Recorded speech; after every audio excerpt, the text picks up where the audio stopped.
Hi, this is Nick Freitas, and welcome back to Making the Argument. So, just as I have promised in previous episodes, if people ask us questions or they send in, things that they would like us to discuss on Making the Argument, we do respond. So, if you like, share, and comment, you might have an episode dedicated exactly to one of your questions. So, one of the questions I've been asked a lot about is, as I formulated my own worldview and my own, opinions and ideas about policy, philosophy, etc., who are some of the people that have been the most influential on me? What are some of the books that people should read? And so we're actually going to make this a whole series. So kind of throughout Making the Argument throughout this year, we're going to dedicate certain episodes to particular thinkers that I think are incredibly important for anybody that wants to be able to make a good argument for conservative values, conservative philosophy, individual liberty, free markets, etc. And we are starting this off with someone that I think is probably the most appropriate because of all the contemporary thinkers that I could talk about. Thomas Sowell has probably had the greatest influence of any contemporary thinker with respect to my own worldview or the way that I think about political policy, whether it's economics or school choice or things like rent control, right? Thomas Sowell has just been incredibly influential. And I have some books here, and we're going to go over kind of what some of these books are. So if you have a particular topic that you think is the most interesting, great, start with that one. But all I can tell you is that as soon as you're done listening to this podcast, you need to go and do some research, read Thomas Sowell, watch some interviews that he does, because the man is absolutely brilliant. And one of the things I find most interesting about Thomas Sowell is he didn't start off life as some champion of free market economics or individual liberty. Far from it. He grew up very poor. His parents died when he was very young. He went to go live with family. He spent a lot of his youth up in New York. And he was a Marxist. I mean, he comes right out and says it. It's not that he doesn't just say he was a socialist or he believed in all these government. No, he was a straight up Marxist. And this is a guy that, again, his entire young life was disrupted by the death of his parents. And when he went to go live with family up in New York, he really credits them putting him in contact with a young man at the time that took him to the library and really encouraged his desire to read and to learn. Because again, it's not like Thomas Sowell had a lot of money. So going to the library at a very young age and beginning to read and check out books was instrumental for him. And again, this didn't make him a conservative.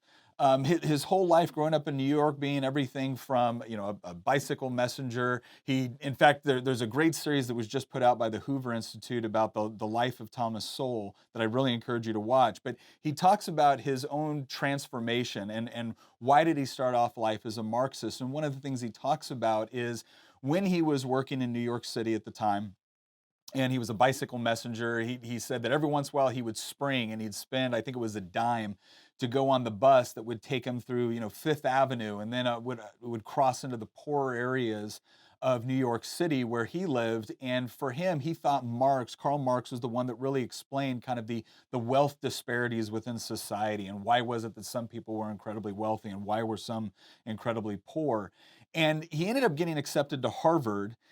He finished his degree at Harvard, then he moved over to the University of Chicago. And here's what I find really interesting, is that he was going into the whole field of policy, of economics, and he actually studied under Milton Friedman, who is somebody else that we'll be discussing on a later episode. But Milton Friedman is considered a champion of free market economics. In fact, if you watch the series Free to Choose, or you read the book Capitalism and Freedom by Milton Friedman, he does an excellent job of kind of laying out the differences between more of a capitalist or really not capitalist, but a free market approach to the economy versus a centrally planned socialist or Marxist approach to the economy. So Thomas Sowell studied under Milton Friedman at the University of Chicago, got through all of his classes, and was still a Marxist, right? So what changed? Well, what changed was Thomas Sowell spent a summer working for the government down in Puerto Rico. He was working as an intern with distributing welfare programs to the people living down in Puerto Rico, and he wanted to determine whether or not the welfare programs that they were actually distributing were doing a good job for the people that they intended to help. And so he came up with a system, with a mechanism for how they could determine whether or not people were better off as a result of the money that they were distributing. And what he found is that the government agency didn't want to do that sort of research because their budget was tied to how much money that they were actually distributing. And so for Thomas Sowell, this is really an eye-opening moment for him where he realized that the people working in these government agencies that had ostensibly been set up to help people, that the people in those agencies had interests of their own. And because their budgets were tied to how many people were working in the agency and how much money were they distributing, they had an incentive structure built into that government agency to just dole out more money. And for Thomas Sowell to come in and ask the question of, hey, are we doing more damage than good? It wasn't a question of whether or not it was good for the people they were supposed to be helping. It ultimately became a question of whether it was good for the people working in that agency. And that really started to sour him on this idea that government essentially has all the answers or the best answers. And so it led him down this path. And again, going back to that Free to Choose series that Milton Friedman developed, if you watch that, especially the older version, you'll see Thomas Sowell features very prominently because he started to do a great deal of work, again, coming from a position of a Marxist and starting to look at, do these government programs help? Do the left-wing answers for what ails us as a society, whether it be discrimination, racism, sexism, income inequality, disparities, what are the best answers? And what I love about Thomas Sowell is it's not that he comes out there, he's a very, very rigorous academic. He believes in doing thorough research. He believes in testing theories across space and time. So he doesn't just look at, like, let's say, a welfare program within the United States. He looks at them overseas as well. He doesn't just look at things like maybe affirmative action in the United States. He looks at other countries and the affirmative action legislation they've put in place to determine whether or not it's actually achieving the desired results. And so when he talks about economic principles, not only does he do rigorous research on these, but he also makes sure that he explains it in a way that the layperson can understand. And that's going to lead me to the first book that I want to highlight for you all, and that is Basic Economics. So Basic Economics, there's been several editions of this. This is a great once over the world. So if you're wondering, like, how does the economy work the way it does? What are the principles of economics? He has this quote that he uses where he says the first law of economics is scarcity, that there's never enough to satisfy everybody's needs, wants, and desires. And then he says the first rule of politics is to ignore the first rule of economics. But if you were ever wanting to have a better understanding of economics in general, because it affects so much of what we do. If you look at so many of the policies that go through, whether it's the federal government or your state government or your local government, you're going to find that overwhelmingly they address economic issues. And so I took it upon myself to say, you know what, I need to understand more about how prices work, how supply and demand works, how is wealth created. And Basic Economics is the primer. I'm just telling you right now, I know you're probably thinking to yourself, great, Basic Economics. If I have trouble sleeping, I'll read this. I can't just say it's interesting because the way he talks about things, the way he describes it, he doesn't use a lot of mathematics. He doesn't use a lot of charts and graphs that you would typically find in an economics class. He uses stories and examples in order to explain economic principles and why things work the way that they do, and essentially coming to the conclusion on why free markets are far superior to centrally planned ones. And so if you're looking for a good basic read, again, you don't got to do it all in one sitting, although I think I did because I found it fascinating. But just go through chapter by chapter. I'll give you one example of this on a way that he explains something that I think most people take for granted. I was teaching at a homeschool co-op, and economics was one of the classes I was teaching, and Basic Economics was the book that I used as one of the textbooks. And one of the things I constantly repeated to my students is I would come in and I say, what are prices? What do prices do? And at the beginning of the school year, they didn't really know, but by the end of the school year, every single one of those students could tell you. Every time I asked them, what do prices do? They'd always respond with, prices play a coordinating function within the marketplace. Right? And where did I get that? I got that through reading the examples of Thomas Sowell. Like, so for instance, a lot of people think that prices are set by businesses or prices are set by entrepreneurs.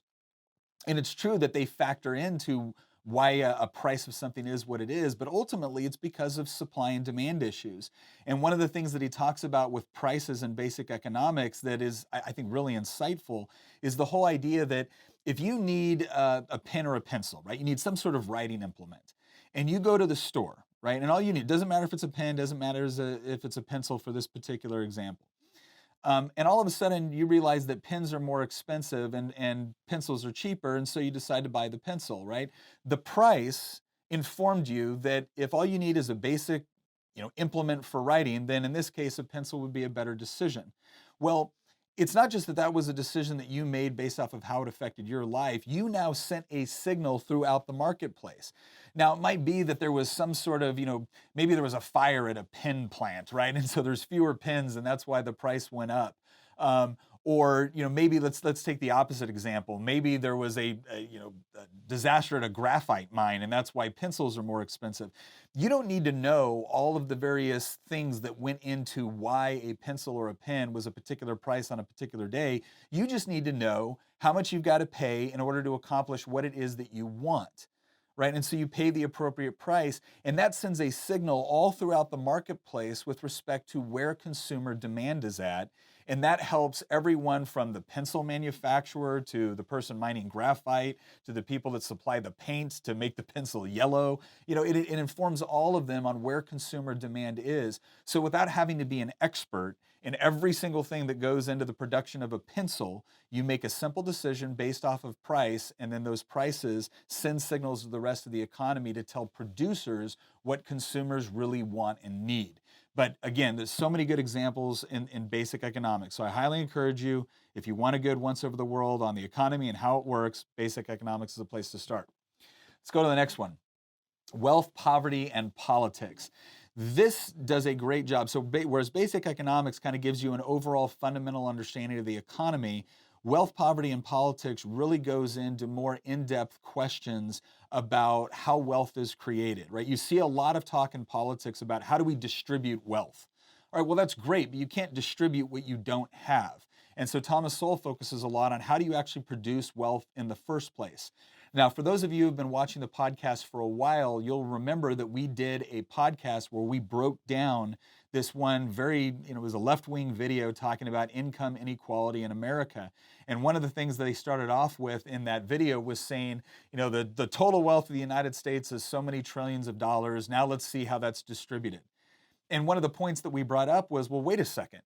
You're starting off with this assumption that there's just trillions of dollars of wealth in the United States. Does that mean when people showed up at Plymouth or Jamestown, or when Native Americans first showed up to North America, that there was just trillions of dollars laying around? And then the only question is, how do we distribute it? No, of course not. That wealth had to be created by people engaging in productive labor. Right. And Thomas Sowell focuses a lot on how wealth is created and how a lot of our political policy is focused on distribution without even understanding how wealth is created in the first place, and how politicians, again, ignore that first rule of economics, which is scarcity, in order to just, dole out money and to get elected. And he really goes into explaining how a lot of the programs that we see being pushed by government don't actually help the poor. One of the things I thought was so fascinating is where he looks at certain groups within the United States that have been specifically targeted as recipients for welfare programs. And what they do is they'll talk about what their overall standard of living is, but a lot of times they'll tweak the numbers in such a way as to make it look as if they've done a great thing. So maybe they'll talk about, well, after the Great Society and Richard Nixon, we saw a decrease in poverty.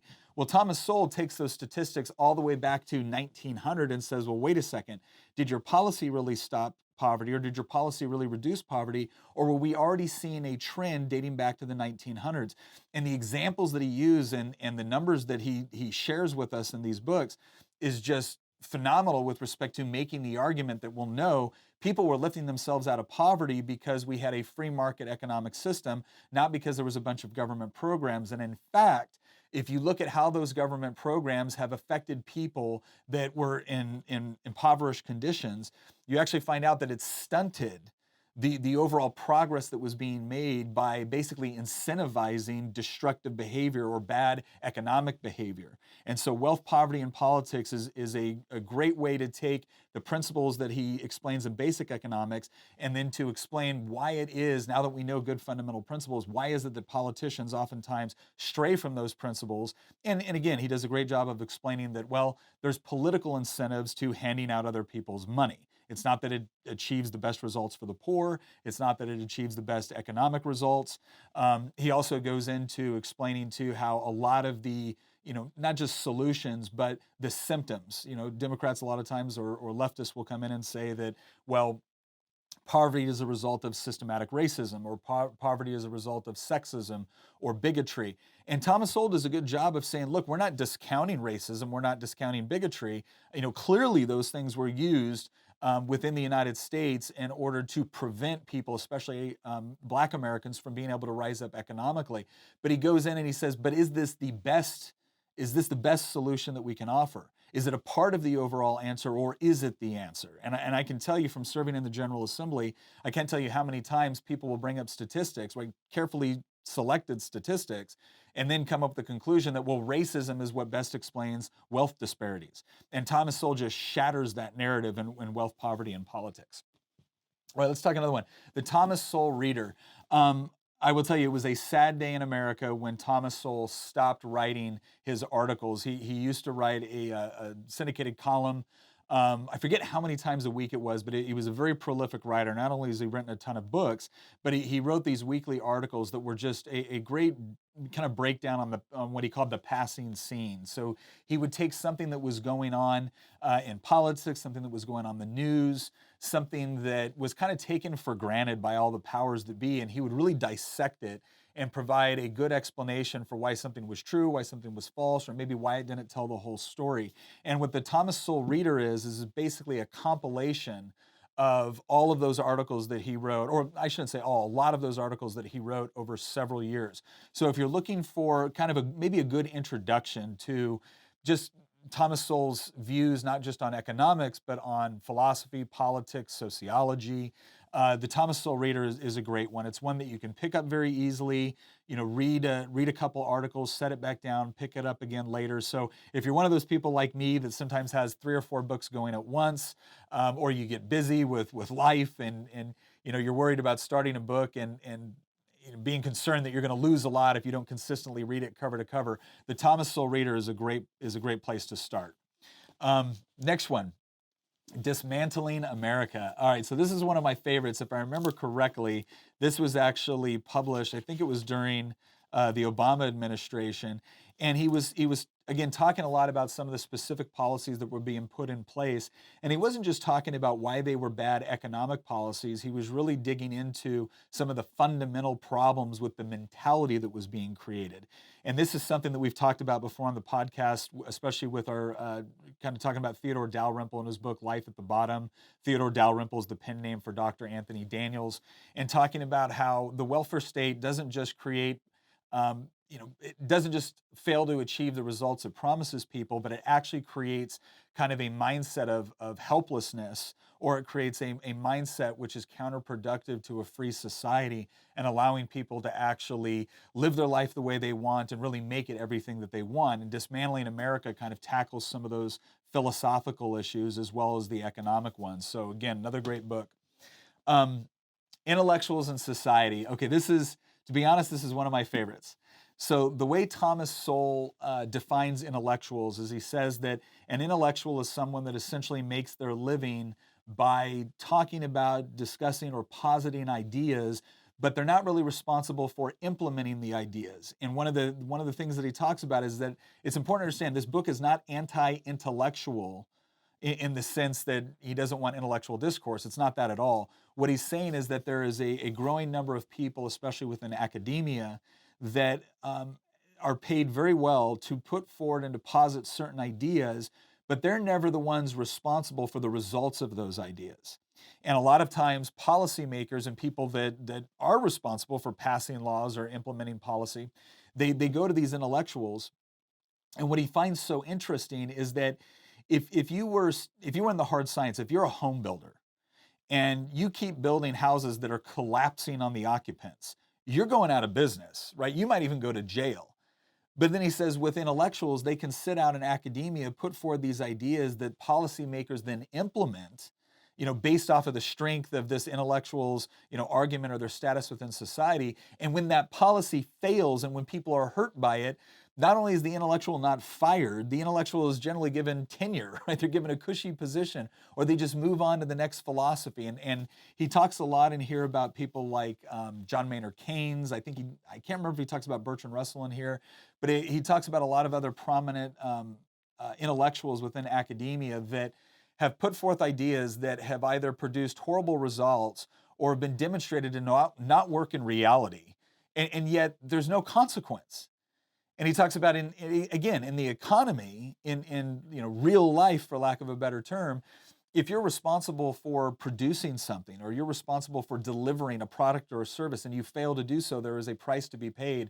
But unfortunately, the way academia oftentimes works, you're actually promoted, right? As long as you're repeating something that academia wants to hear or that certain left-wing elites prefer, then no matter how many times it fails, you can continue to do so without paying any consequences, and in many cases, actually being promoted as a result of it. So Intellectuals in Society is a good one, especially if you've got some kids going to college and whatnot. Intellectuals in Society is a good one to read to kind of prepare them to go in with a mindset to say that, look, my professor has a position of authority.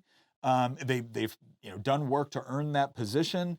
All right, but just because they have a degree or just because they're an intellectual doesn't mean what they're saying is accurate. And we should always, if you really believe in science and freedom of inquiry, well then of course you should listen to somebody that has done a great deal of research on a particular topic. You should listen to the ideas that they put forward, but you should still use a critical thinking process in order to question the conclusions that they come to. And Intellectuals in Society is a great book for that. All right. Discrimination and Disparities. Just like in Wealth, Poverty, and Politics, where he talks about the various things that contribute to wealth within society, Discrimination and Disparities is one where he really zeroes in on a lot of the most popular arguments that you see within political discourse now that attribute almost all income inequalities to some sort of bigotry, right? Sexism, racism, phobias, et cetera. And he goes in and he doesn't just look at, again, the United States. He looks all over the world. He takes into account things like geography. He takes into account things like two-parent families. He takes into account how many words are spoken around your children when you grow up. That was one that I thought was really interesting, how he was talking about, in certain homes, a child will hear, thousands of words a day, whereas in other homes they hear very, very few, and how this affects their overall cognitive ability and whether or not it sets them up for success going forward.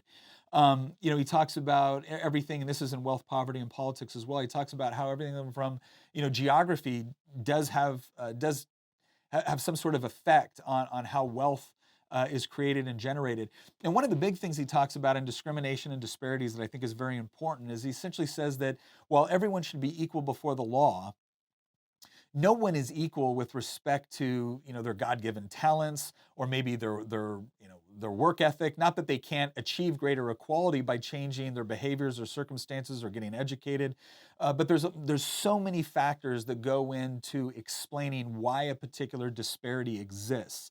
And so if you're wondering about things like gender pay gaps and arguments for or against the gender pay gap, Discrimination and Disparities is a great one. If you're wondering why it is that you see wealth continually accumulated in certain families and not in other ones, he goes into all the underlying assumptions and all the underlying reasons that provide insight. And again, his whole goal here is not to just shatter leftist doctrine with respect to discrimination.